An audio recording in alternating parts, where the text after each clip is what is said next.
Hello everyone, my name is Pakistan. Let's learn how to speak Urdu. Let's go.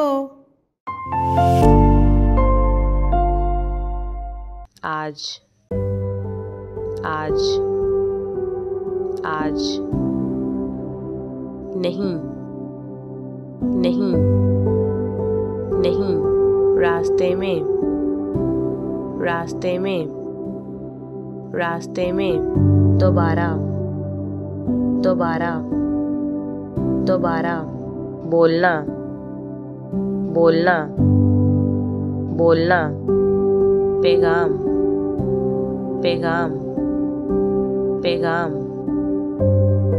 आपके लिए आपके लिए आपके लिए ठा नहीं सका ठा नहीं सका ठा नहीं सका आज आज आज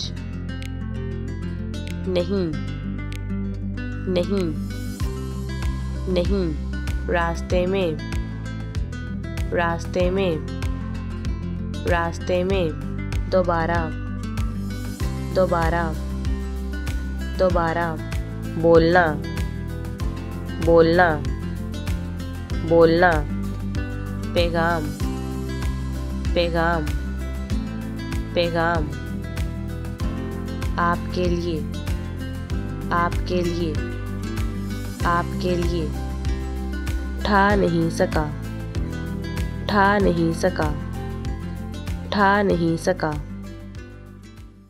See you again.